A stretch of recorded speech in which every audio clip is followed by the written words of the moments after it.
Nós estamos aqui então na parte das passagens que diz as perguntas dos discípulos sobre o fim. Quando eu era criança, eu via capas de alguns livros. E eu me lembro de um livro e a capa tinha uma imagem da terra em chamas, fogo, uma explosão. E falava algo sobre o fim do mundo. Eu imaginava, ok, então o fim do mundo, aparentemente as pessoas sabem que esse planeta vai explodir. Agora que eu sou mais velho, passei tempo na Bíblia e tudo, não é bem assim. Há muito que vai acontecer. E nós vamos analisar exatamente o que Jesus disse. Haverá fogo, sim, muito fogo, mas não somente fogo. Jesus, quando ele estava no Monte das Oliveiras, depois de sair do templo, ele dá um sermão, uma mensagem, uma profecia sobre exatamente isso, o fim do mundo. O que é que vai acontecer? E nós vamos comparar o que Mateus disse sobre isso, o que Marcos disse sobre isso e o que Lucas disse sobre isso, quando Jesus deu essa profecia. Também nós vamos comparar o que esses três homens gravaram nos seus livros com o que João escreveu no livro de Apocalipse, porque João escreveu o livro de Apocalipse. Mateus, Marcos e Lucas focam na primeira metade dessa profecia, o que Jesus pregou nesse Monte das Oliveiras, e João ele foca mais no fim, como eu expliquei na semana passada. Então eu acho que a melhor maneira de eu apresentar essas coisas para os irmãos é simplesmente falar para vocês pegarem essa folha que tem as três passagens. Nós vamos ler as passagens, comparar as passagens. Daí nós vamos para as notas e nós podemos ler essas coisas. Provavelmente eu vou falar muita coisa que se encontra nas notas aqui, mas a gente vai vendo e comparando com algumas passagens. Provavelmente eu devo destacar um versículo na Bíblia antes de fazer exatamente isso, tá? Então, vamos rapidamente abrir as nossas Bíblias no livro de Daniel e vamos para o capítulo 9. Daniel 9, versículo 27, nos dá basicamente o calendário profético de Israel, a nação de Israel. Eu já ensinei sobre isso, então hoje eu não tenho como voltar e explicar tudo isso. Mas diz aqui em Daniel 9, 27, e ele firmará aliança com muitos por uma semana, e na metade da semana fará cessar o sacrifício e a oblação, e sobre a asa das abominações virá o assolador, isso até a consumação, e o que está determinado será derramado sobre o assolador.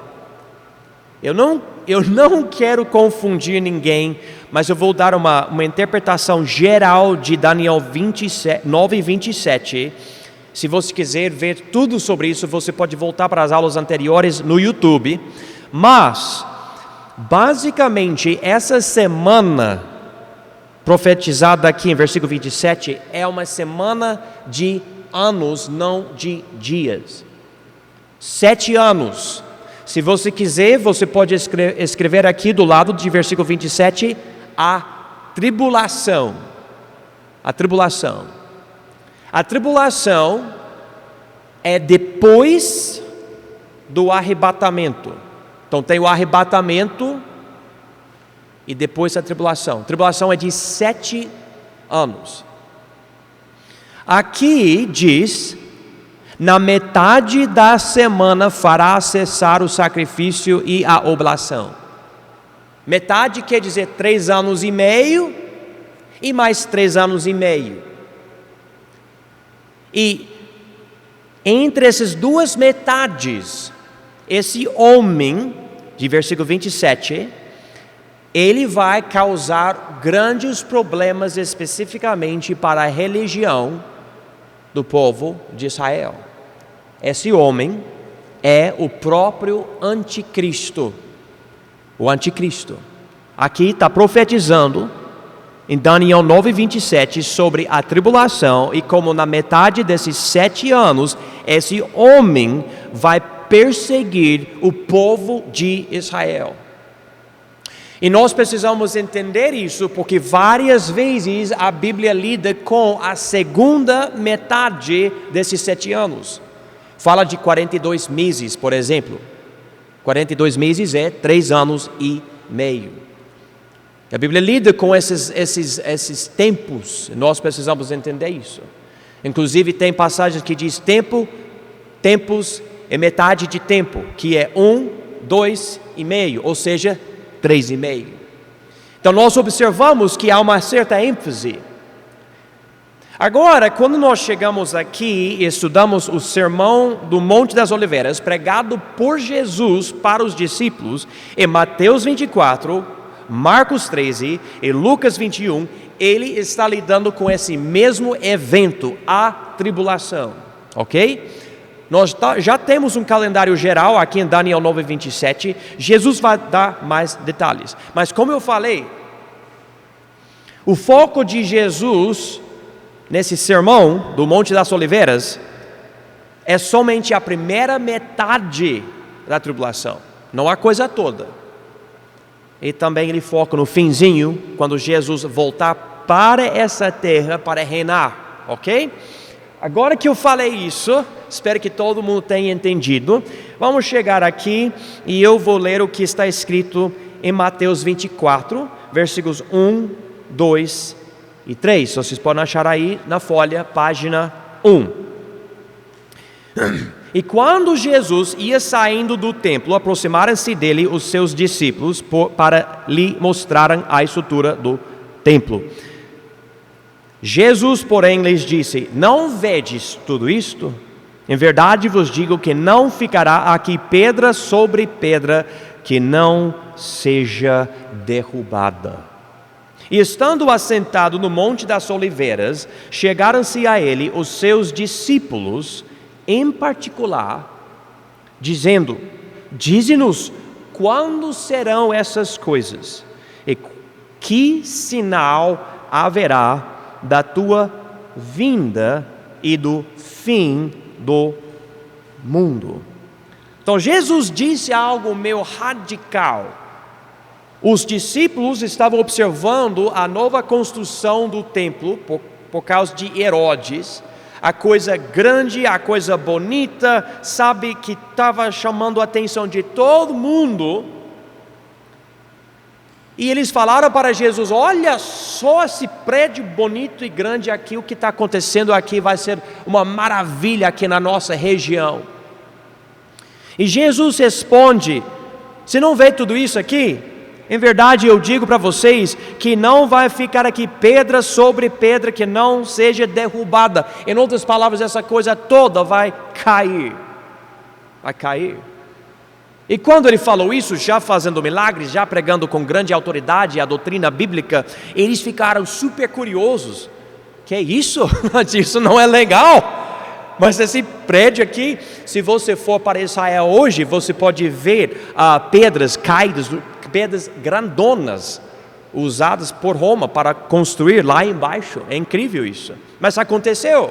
Nós sabemos, no ano 70, por causa do conflito, a própria nação ou império de Roma entrou, invadiu, quebrou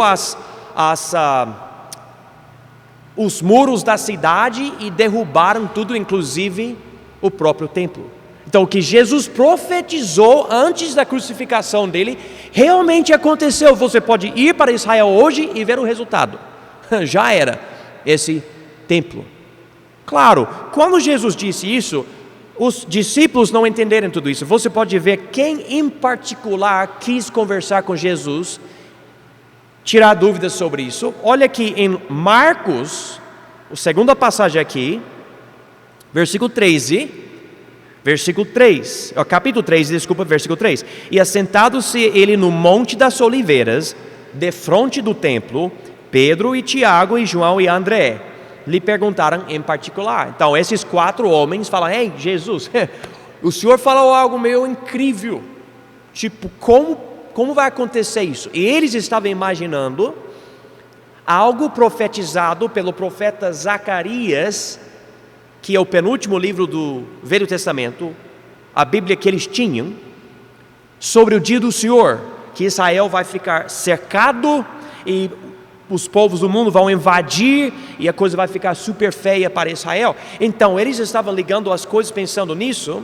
Então eles fazem essas perguntas aqui que nós estamos notando em Mateus, em Marcos e Lucas. E provavelmente a versão de Mateus é a versão mais ampla. Então vamos voltar aqui para Marcos 24 e notar o jeito que Marcos escreveu essas coisas. Eles falaram aqui: dize-nos quando serão essas coisas e que sinal haverá da tua vinda e do fim do mundo. Então eles estão imaginando: ok, tá bom, se isso vai acontecer para o templo, isso tem que ser o fim do mundo.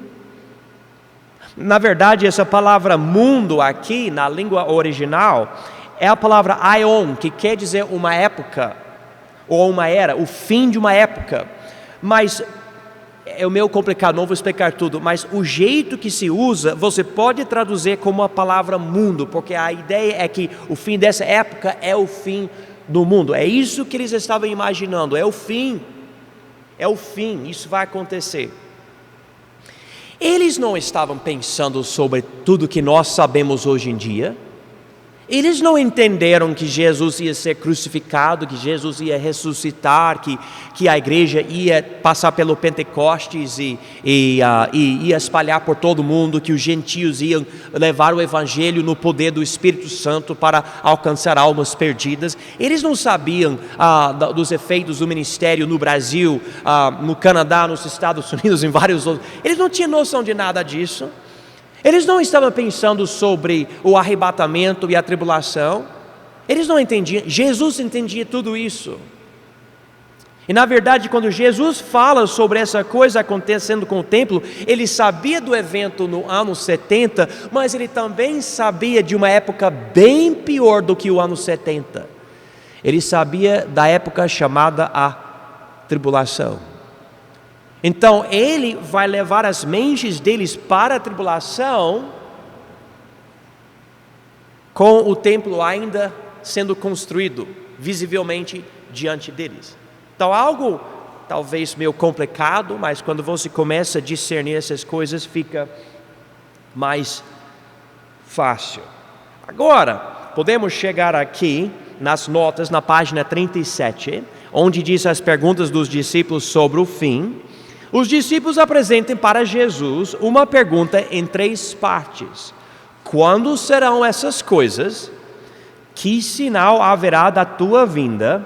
E que sinal haverá do fim do mundo? Essas são as perguntas deles. Mas como vocês já sabem, vocês que já estão crescendo no Senhor Jesus, Ele nem sempre dá para nós a resposta que nós estamos procurando. Porque muitas vezes a nossa pergunta nem está certa. A gente tem que até ter uma pergunta melhor. Mas essas são as perguntas deles. É óbvio, note aqui nas notas, é óbvio por uma comparação dos 3 registros, Mateus, Marcos e Lucas, que os discípulos imaginavam todas essas coisas acontecendo ao mesmo tempo. Eles não pensavam sobre a crucificação, a ressurreição, a ascensão, Pentecostes, a época da igreja, o arrebatamento e a tribulação. Eles estavam pensando principalmente no dia do Senhor. A resposta de Jesus no Monte das Oliveiras os ajudou a compreender o que mais acontecerá nos anos antes desse dia. Agora, se vocês têm uma caneta, vocês podem fazer algo que vai ajudar. Nessa página 37, o número 1 diz falsos cristos, ok? Vocês estão vendo esse aí? Número 2 diz guerras e outras calamidades, ok?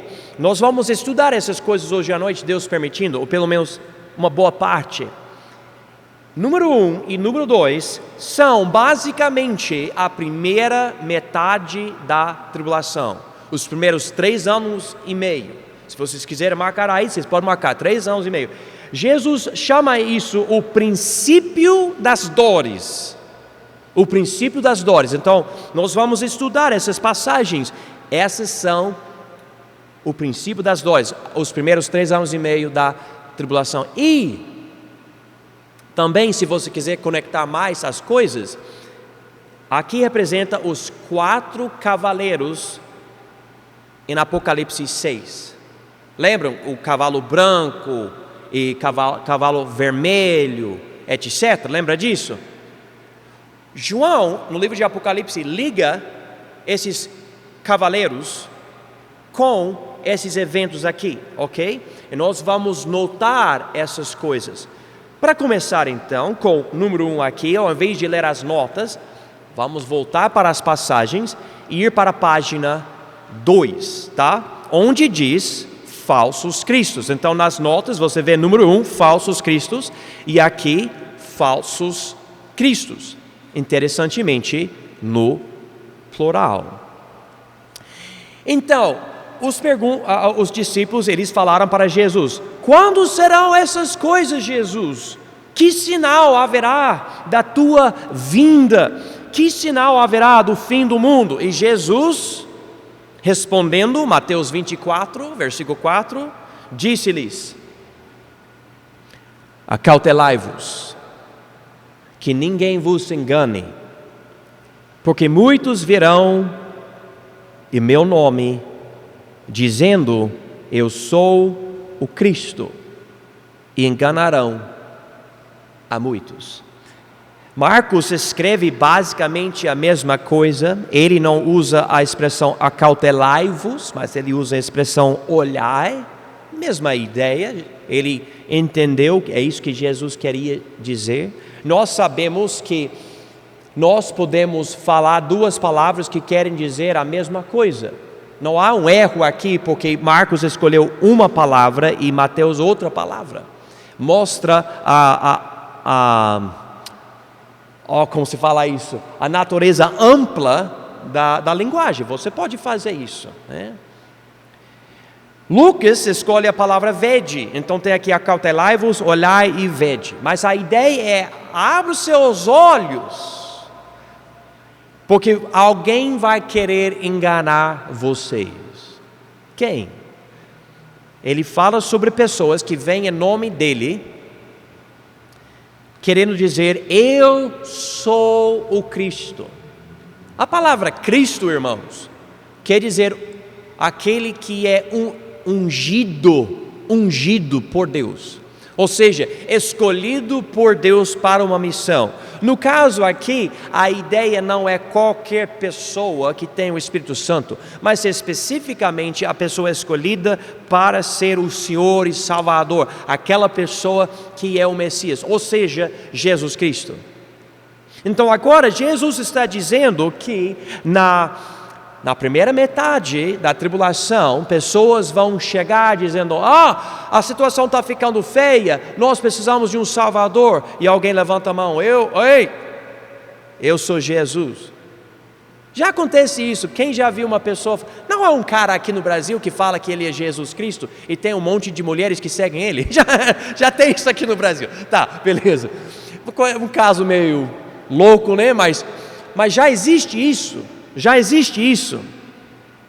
Lucas, ele enfatiza mais um detalhe nesse sentido. Olha aqui no livro de Lucas, ele diz aqui, versículo 8: disse então ele: vede, não vos enganem, porque virão muitos em meu nome, dizendo: eu sou o Cristo, e o tempo está próximo. Pode ser que esse tipo de pessoa está falando: olha, está vendo os sinais dos tempos, está vendo as coisas. Vocês sabem que o fim está aqui, o Senhor, o dia do Senhor está chegando. E, a propósito, eu sou o Senhor, eu sou Jesus. É isso que Jesus está dizendo. Mais para frente, Jesus vai explicar como distinguir a vinda dele, a segunda vinda dele, porque ele já veio a primeira vez, a segunda vinda dele com essas outras pessoas. Ele diz aqui: o tempo está próximo, não vades, portanto, após eles. Nós estamos, irmãos, passando por um período na igreja, especialmente aqui no Brasil, que há um monte de gente que fala muita coisa em nome de Jesus, e eu vou falar francamente para vocês, não é de Jesus de jeito nenhum, é mentira, não está na Bíblia, e a pessoa fala: se você não acreditar, então você não tem fé. Eu estou aqui para dizer para vocês, você deve ter discernimento, porque a Bíblia manda isso também. Inclusive em 1 João 4, a Bíblia diz que você deve testar os espíritos para ver quais são de Deus e quais não são. Alguém fala: eu sou Jesus. Essa pessoa vai ter que fazer algo meio radical para mostrar para mim que ele é Jesus. E na verdade a Bíblia já profetiza algumas coisas sobre isso, e nós podemos ter certeza absoluta que tal pessoa não é Jesus. Aparentemente, no início da tribulação, segundo Jesus, haverá várias pessoas dizendo que são Jesus. Mas uma pessoa vai ser especificamente o falso Cristo, que é o próprio anticristo, ok? Agora, se os irmãos puderem ir comigo, vamos para o livro de Apocalipse, por favor, e nós vamos ver isso no Apocalipse capítulo 6. Apocalipse capítulo 6 basicamente é o início da tribulação, os primeiros 3 anos e meio, e começa com esses 4 cavaleiros, tá? E nós vamos ver algo notável aqui. Versículos 1 e 2 de Apocalipse 6 lidam com alguém falso também. E nós vamos ter que ligar algumas coisas. Orem por mim que eu consiga explicar bem essas coisas. Mas aqui Apocalipse 6, versículos 1 e 2. E havendo o cordeiro aberto um dos selos, olhei e ouvi um dos 4 animais que dizia como em voz de trovão: vem e vê. E olhei, e eis um cavalo branco, e o que estava sentado sobre ele tinha um arco, e foi-lhe dada uma coroa, e saiu vitorioso e para vencer. João está vendo o futuro. Jesus está pregando e profetizando sobre o futuro. João está vendo isso. Jesus está revelando diretamente para ele. E ele fala de um cavalo branco. E sobre um homem, cavaleiro, em cima desse cavalo branco, que tinha uma arca. Não menciona qualquer flecha, não tem flecha, mas ele tem um arco. E foi-lhe dada uma coroa, e saiu vitorioso e para vencer. Ok, lembra disso, desse cavalo branco, e vamos para outra passagem no livro de Apocalipse, não no início do livro, mas no fim. Vamos para Apocalipse 19, por favor. Lembra desse cavalo branco, por favor. Diz aqui, em Apocalipse 19, 11. E vi o céu aberto, e eis marca aqui, cavalo branco. E o que estava sentado sobre ele chama-se Fiel e Verdadeiro, e julga e peleja com justiça. Ok, eu posso ler mais, mas minha ênfase é o seguinte: 2 homens, 2 cavalos brancos, um no início da tribulação, o outro no fim da tribulação. A Bíblia explica que Jesus vem no fim da tribulação. Então, quem é esse cara aqui de cavalo branco no início da tribulação? Ele é o falso Cristo. Ele é o falso. Ele tem arco sem flecha. Esses dias eu fui comprar água aqui em frente da nossa cidade, e o rapaz estava lá. Ele tinha um tubo de PVC com uma cordinha, e era um arco para ele, né? Mas ele não tinha flecha. Ele, rapaz, meu gordinho assim, ele estava assim, não tinha flecha. E eu achava engraçado, porque ele não tinha como, sabe, matar um animal, caçar um animal, nada, porque ele só tinha o arco, mas não tinha flecha. Aqui fala de alguém de cavalo branco. Então é o Messias, é só que tem arco sem flecha, tem poder, mas na verdade não vai conseguir tudo que Jesus vai conseguir. E diz que ele foi dada uma coroa. A Bíblia fala que o próprio anticristo, chamado também a besta, ele vai receber poder e autoridade de alguém extremamente poderoso. Alguém pode me dizer quem vai dar poder e autoridade para o próprio anticristo? Alguém? É o próprio Satanás, ele que vai dar. A Bíblia profetiza isso em Apocalipse 13. Agora então, esse de cavalo branco, ele vem. Lembra o que a Bíblia disse em Daniel 9, 27? O anticristo, ele vai firmar uma aliança por uma semana. O que eu estou imaginando é o seguinte: o mundo vai passar por uma crise. Talvez seja essa guerra de Gog e Magog que eu preguei e ensinei para vocês meses atrás. E o mundo vai procurar um salvador, alguém para resolver tudo, e esse homem vai surgir, parece que na Europa. Ele vai derrubar 3 reis de uma aliança de 10 reis, a Bíblia profetiza isso também.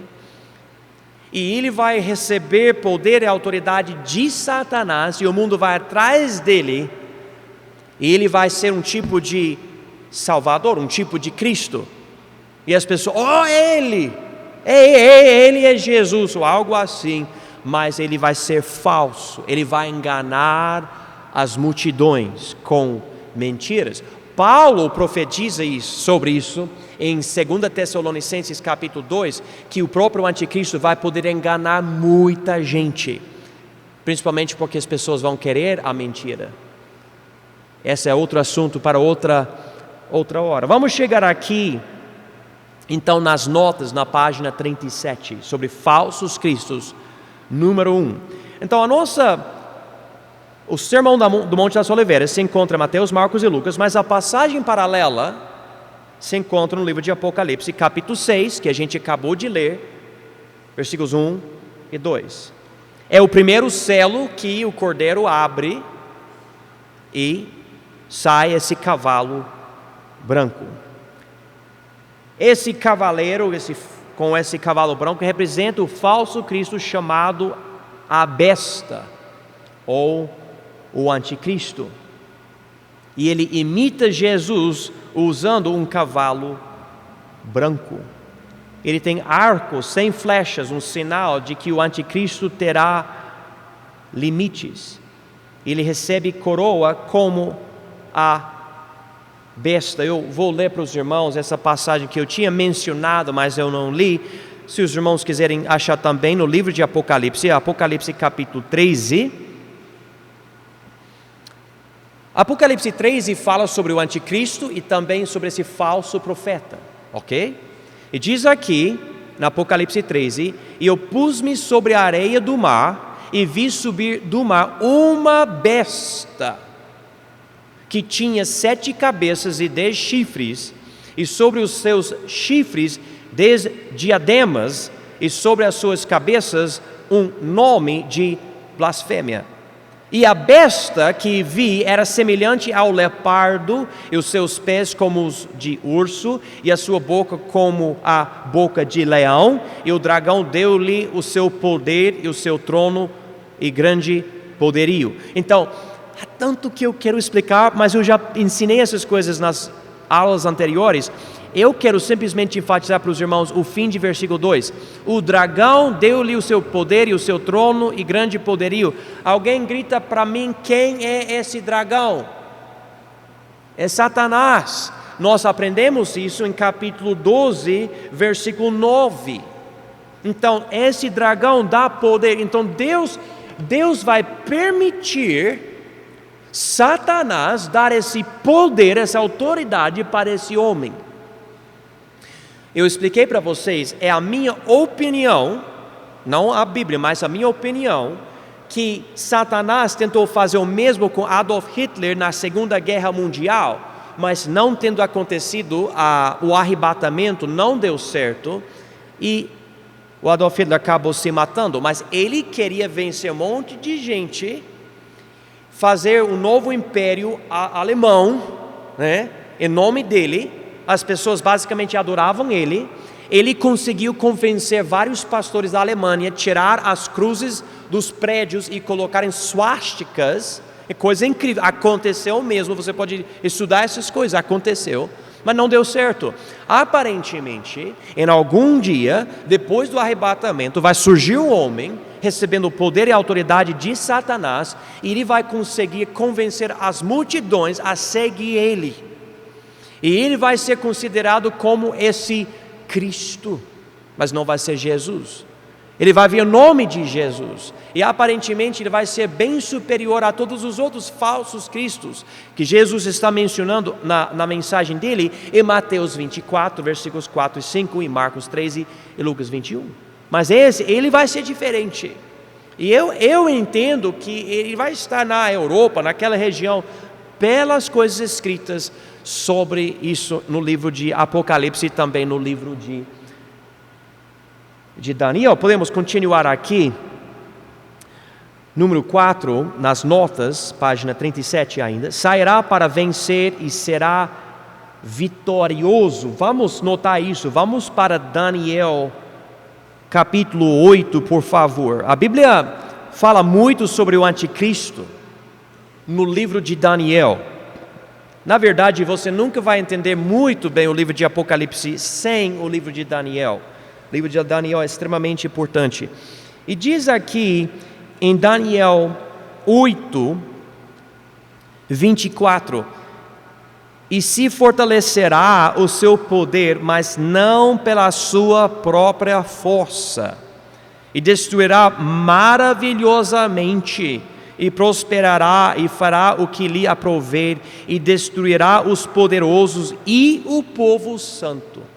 O meu entendimento desse versículo é que essa força que não vem dele, essa é a força de Satanás que Jesus mencionou no livro de Apocalipse. E ele vai destruir maravilhosamente, vai chamar a atenção das pessoas, ele vai ter prosperidade, etc. E diz aqui que ele vai destruir os poderosos e o povo santo. Pode ser, eu não posso dar uma opinião bem forte nisso, não tenho certeza, que essa primeira parte, destruirá os poderosos, é a primeira metade da tribulação, e o povo santo, a segunda metade. Porque lembra, ele vai fazer um pacto ou uma aliança de 7 anos com Israel, então eles vão ter um certo relacionamento bom, pelo menos no início disso. Mas na metade a coisa fica tão feia, ele vai quebrar essa aliança, vai blasfemar a Deus no templo, e a Bíblia diz em Apocalipse que o povo de Israel vai fugir para o deserto e Deus vai proteger Israel. Nós já vemos como o mundo odeia Israel. É só ligar a Globo e você vai ver como as pessoas odeiam a nação de Israel. É incrível. Um povo desse tamanho nesse planeta, e todas as nações por volta estão querendo matar esse povo.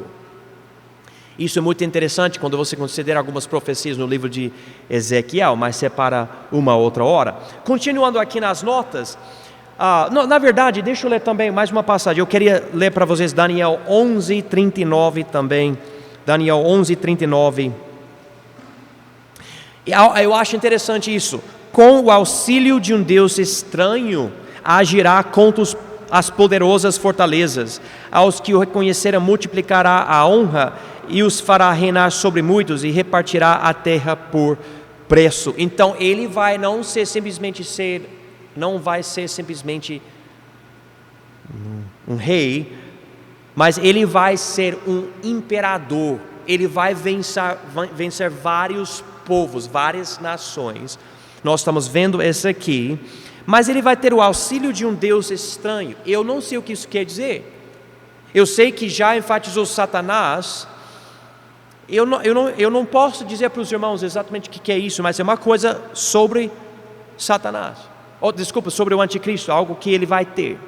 Agora, voltando para as notas. Haverá muitos falsos cristos, segundo o discurso do Monte das Oliveiras, Mas afinal de contas, haverá um principal, o anticristo. O que foi profetizado em vários lugares na Bíblia. Se vocês quiserem, vocês aqui nas notas podem ler essas passagens, Daniel 9:27, Daniel 11, essas outras passagens, e cada uma dessas passagens lida com o anticristo, ou a besta, e você pode ler e entender. Basicamente, ele vai ser um líder político com poder religioso e poder político. Ele vai ter uma personalidade carismática que chama a atenção de muitas pessoas. Ele vai ser um tipo de salvador, mas ele vai ser super cruel.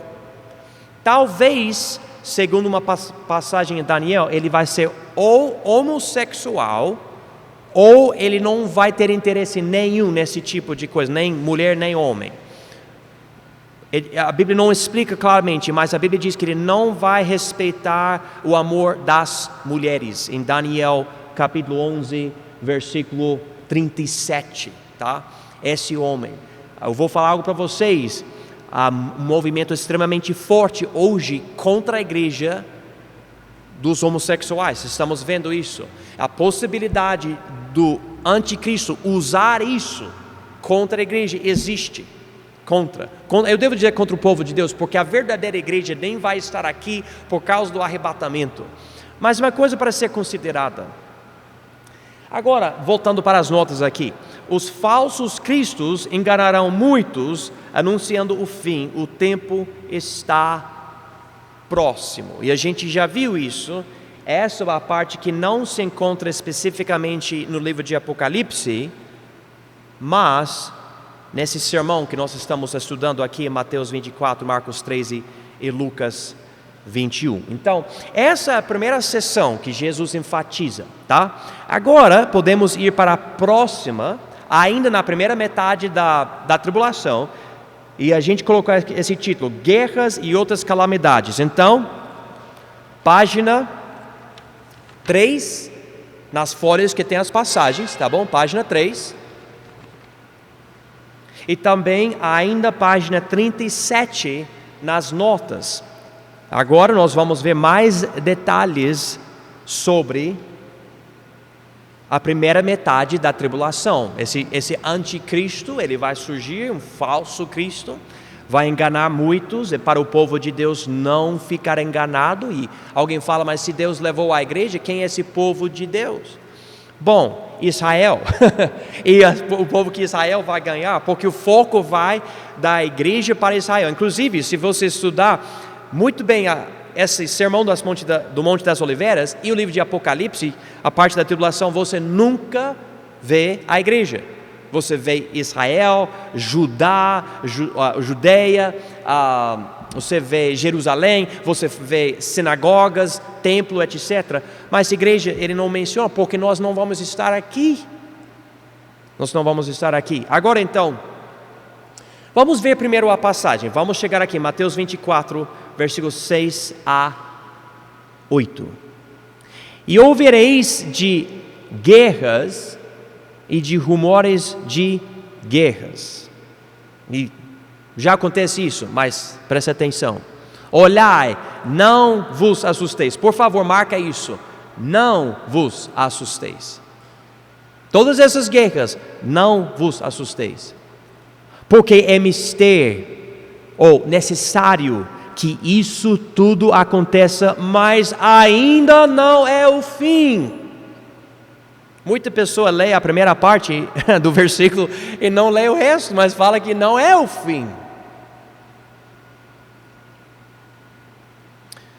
Versículo 7.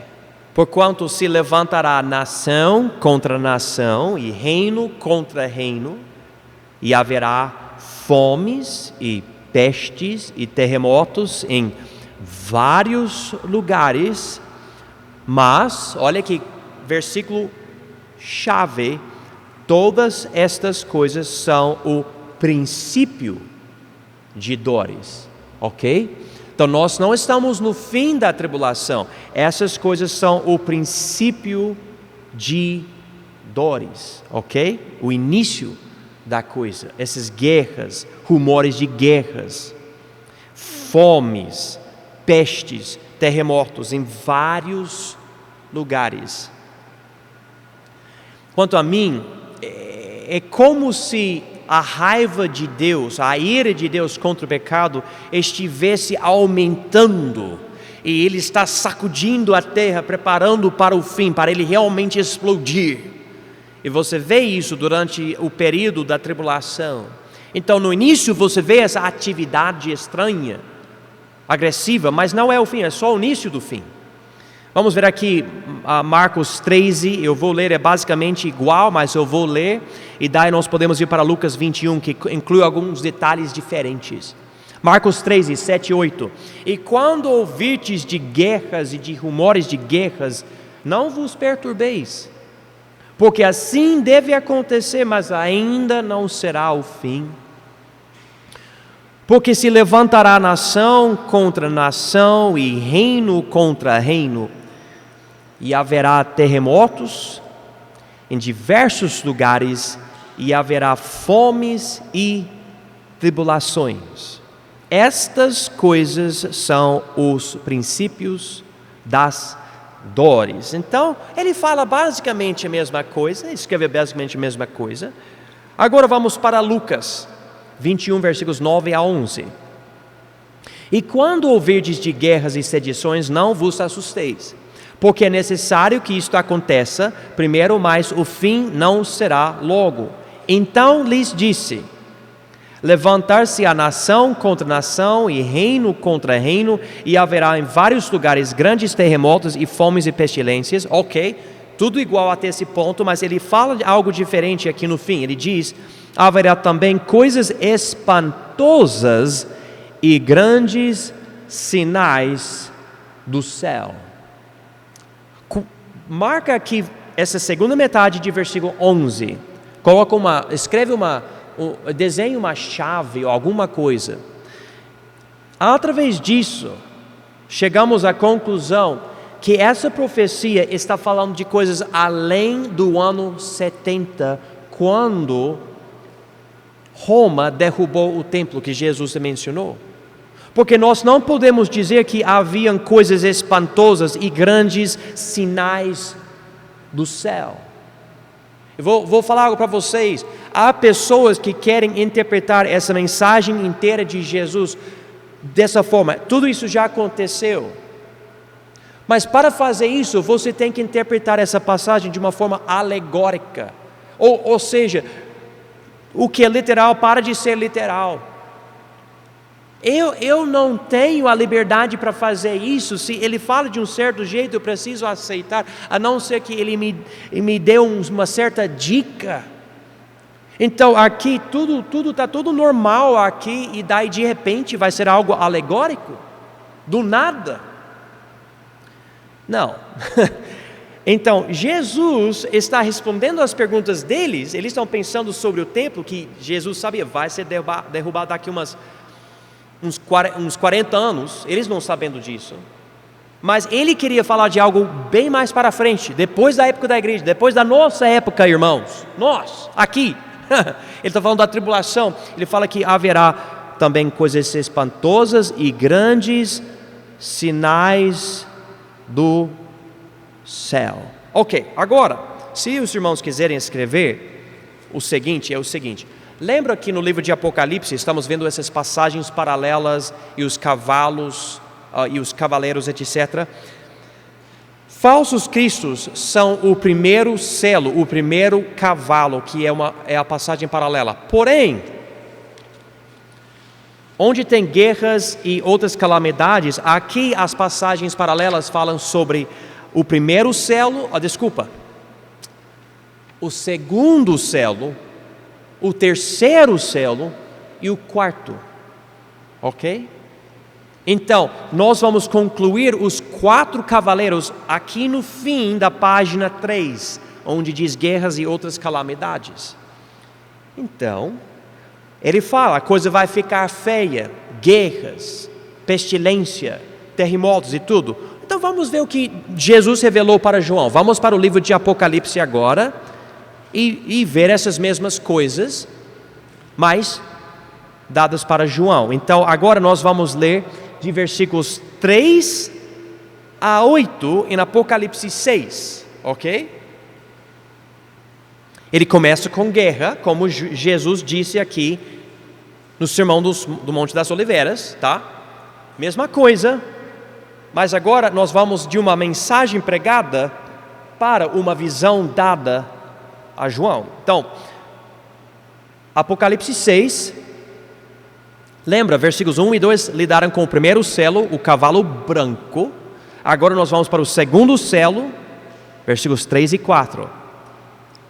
E havendo aberto o segundo selo, ouvi o segundo animal dizendo: vem e vê.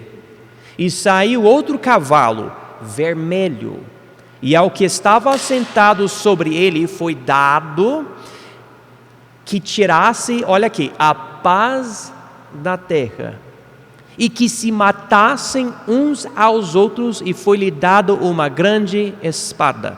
Ok, vermelho, você já pensa em guerra.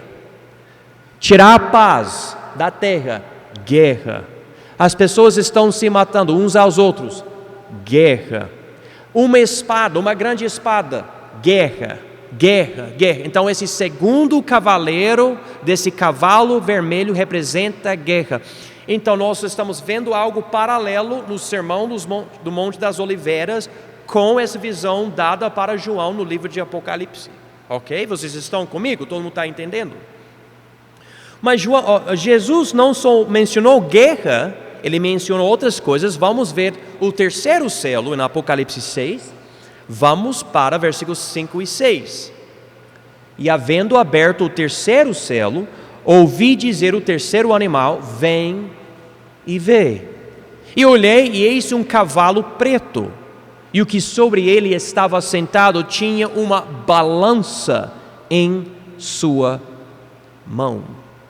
E ouvi uma voz no meio dos quatro animais que dizia: uma medida de trigo por um dinheiro e 3 medidas de cevada por um dinheiro, e não danifiques o azeite e o vinho. Ok, ele está falando de comida, ele está mudando os valores da comida aqui. O que nós estamos vendo, uma situação de fome. O que Jesus disse aqui em Mateus 24, versículo 7, fomes.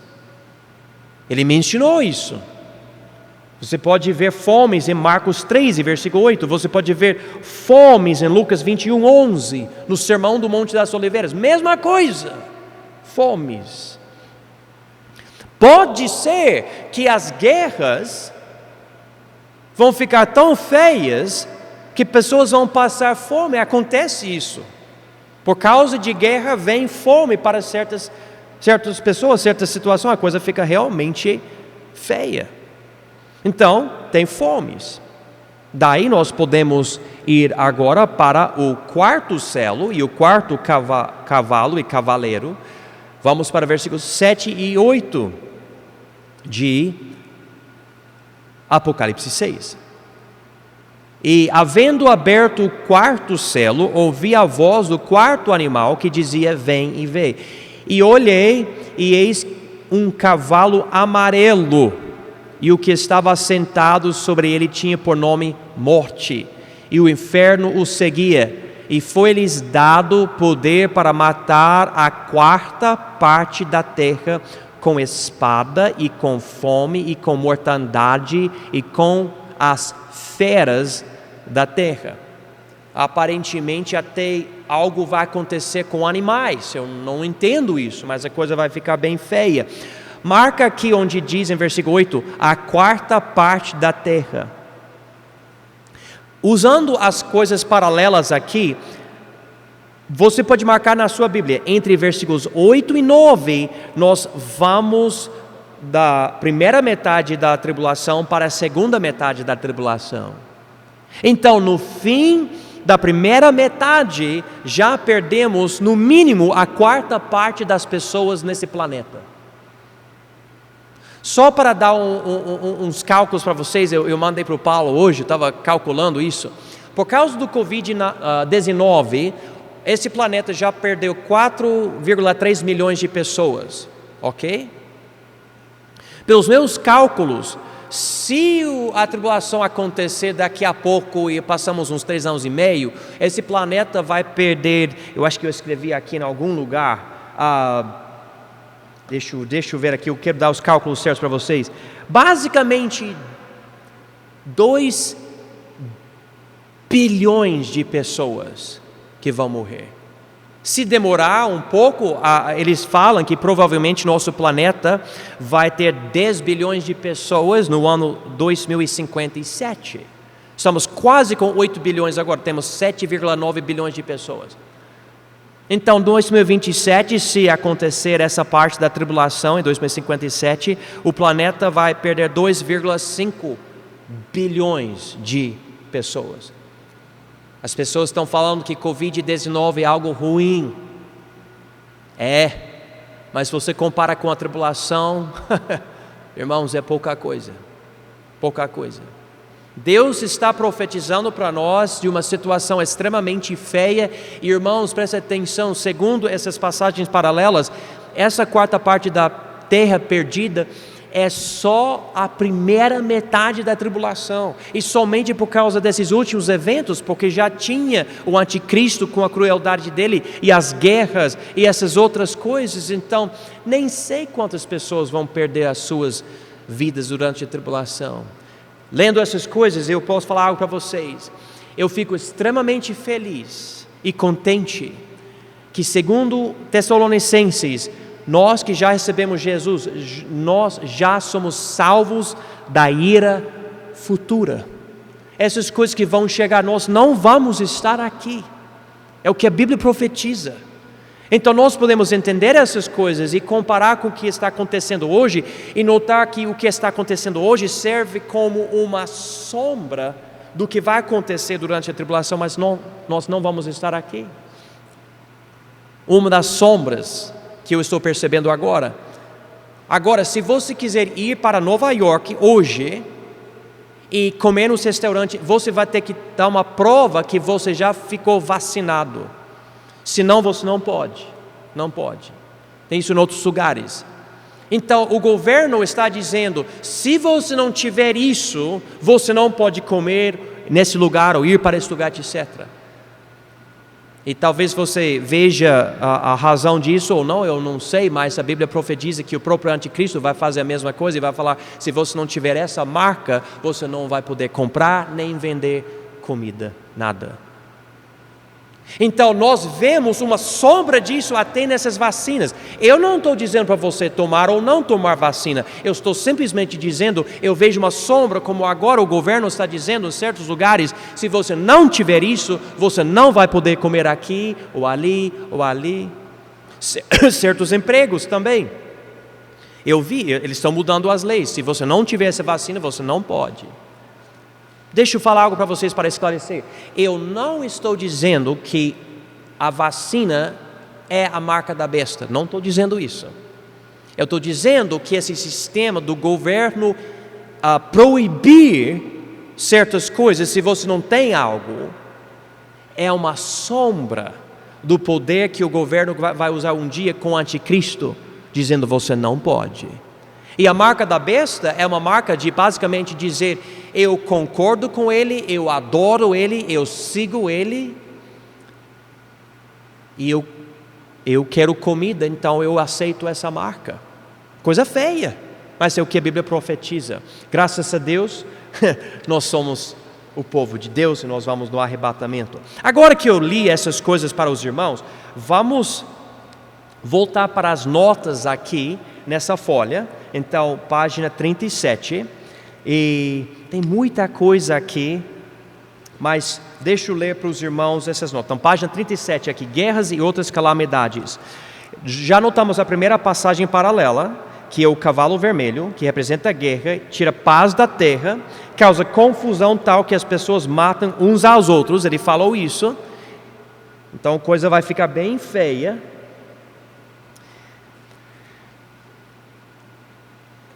E ele recebe uma espada, que é um símbolo de guerra nas Escrituras. Entende-se que não representa uma pessoa, esse cavalo vermelho com esse cavaleiro não representa uma pessoa como o cavaleiro do primeiro selo, do cavalo branco. Então, o primeiro cavalo representava uma pessoa, o anticristo. Segundo cavaleiro representa guerra. Daí isso leva para a letra B, a segunda passagem paralela, o cavalo preto, que representa fome. A balança demonstra uma mudança na economia. Essa mudança talvez seja o resultado da guerra e das outras calamidades. O alto valor de trigo e de cevada mostra que o povo não terá o suficiente para comprar comida básica. A gente leu sobre esse trigo e cevada e tudo nas passagens. Agora nós estamos simplesmente procurando entender melhor por que Deus falou isso, mas enfatizando especificamente a fome. Agora, ele mencionou o azeite e o vinho. E essas palavras aqui, azeite e vinho, já causaram um monte de confusão e há várias interpretações sobre essa expressão. Se eu não me engano, é essa expressão que se encontra em Apocalipse 6, versículo 6. O terceiro selo, terceiro cavaleiro do cavalo preto, ele falou: não danifiques o azeite e o vinho, ok? E você lê isso, ok, tá, o que isso quer dizer? Estamos falando de fome, mas não pode danificar o azeite e o vinho. E você pausa, você pensa, mas o que é isso? Tem algumas interpretações, tá? Sobre isso, eu não vou dizer para vocês que eu tenho certeza dessas interpretações. Tem pessoas que dizem que quer dizer simplesmente os alimentos literais. Deus está dizendo, você vai, a fome vai acontecer, mas não vai afetar a venda de azeite nem de vinho. Tá bom, talvez seja isso, eu não sei. Uma outra interpretação é que azeite e vinho representam a nação de Israel, que vai ser o foco da tribulação. Israel, durante essa época, vai ter um pacto com o anticristo, que é essa aliança de 7 anos. E nós sabemos que as bênçãos de Israel sempre provocam os antissemitas. Pode ser que Israel não vai sofrer tanto dano durante a primeira metade da tribulação, e como Adolf Hitler falava, o anticristo vai falar: esse povo está bem porque esse povo está roubando os outros para ficar com esse dinheiro e está vivendo bem.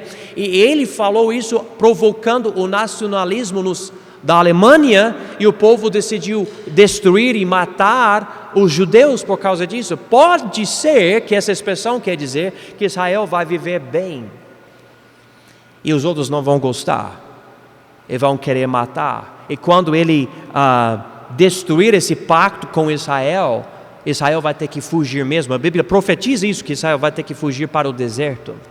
Outra interpretação é que o azeite e o vinho representam a classe alta. Azeite e vinho são de classes mais altas,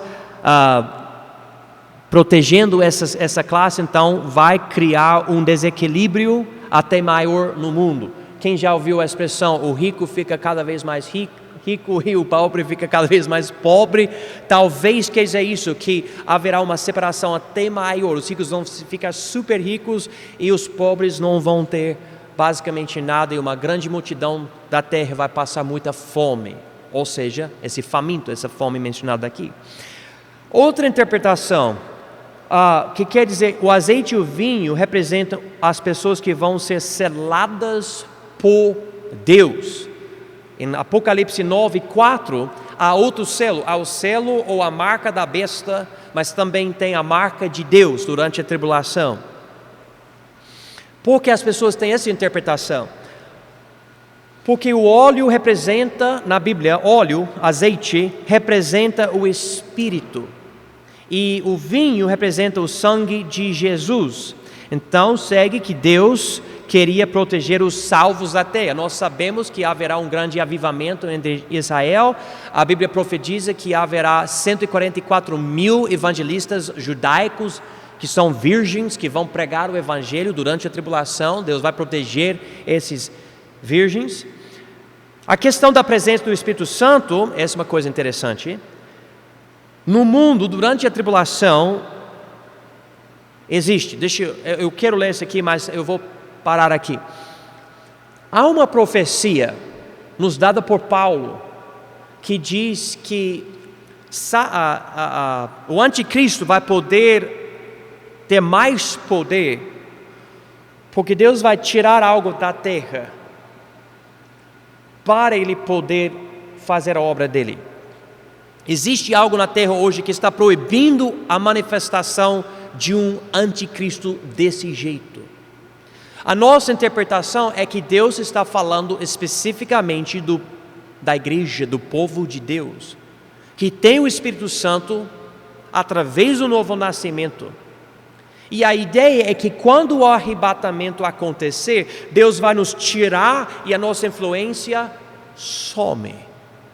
E o próprio anticristo vai ter toda a habilidade de fazer a obra dele, porque nós não vamos estar aqui para levantar a voz e falar nada. E o Espírito Santo dentro de nós vai sumir conosco. Isso leva muita pessoa a acreditar que o Espírito Santo não vai estar presente durante a tribulação. Eu não tenho essa crença, especificamente porque nessas próprias profecias fala que o Espírito Santo vai estar operando aqui na terra durante a tribulação, dando palavras para as pessoas salvas sendo perseguidas pelos habitantes da terra, tá? Então aqui, a questão da presença do Espírito Santo no mundo durante a tribulação existe por causa da profecia de Paulo, mas o Sermão do Monte das Oliveiras esclarece que o Espírito Santo será ativo durante a tribulação. Se os irmãos quiserem achar, Marcos 13, versículo 11, nós lemos: quando, pois, vos conduzirem e vos entregaram, não estejais ansiosos de antemão, pelo que haveis de dizer, nem premediteis, mas o que vos for dado naquela hora, isso falai, porque não sois vós os que falais, mas o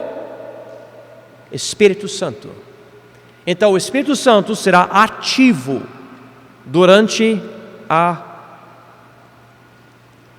tribulação. Ok.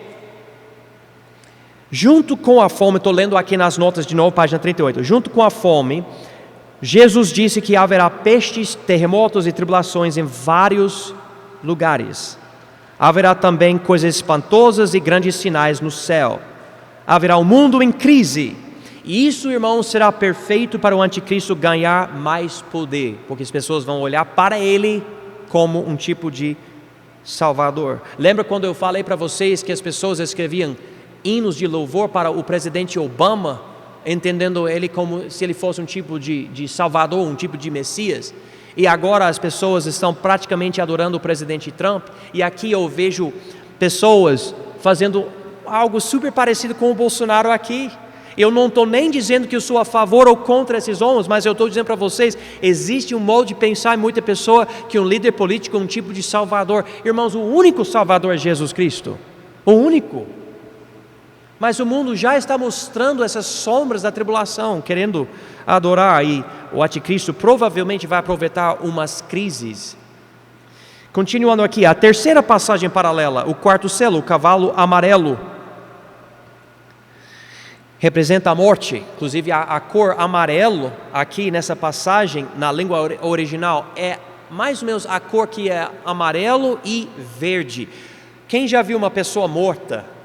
Essa cor representada aqui. A quarta parte da terra morrerá. A causa das mortes serão a espada, a fome, a peste e as feras da terra. O inferno segue esse cavalo, dando a ideia de que os que morram por causa disso não são salvos, porque ele fala que o inferno segue. Então, durante isso, as pessoas morrendo não são salvos. Pelo menos essa é a minha interpretação dessa parte. Jesus enfatiza que todas essas coisas são o princípio de dores.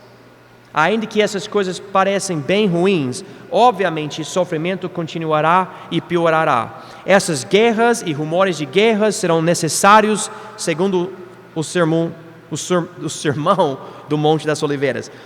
Talvez sejam a crise que o anticristo aproveitará para ganhar o apoio dos habitantes da terra. Assim termina a primeira metade da tribulação.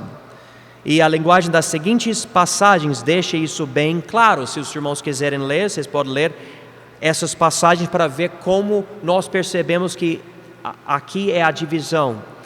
Entende-se que a parte 3, perseguição e martírio, é um parêntese, e a segunda metade da tribulação começa com parte 4, desolação.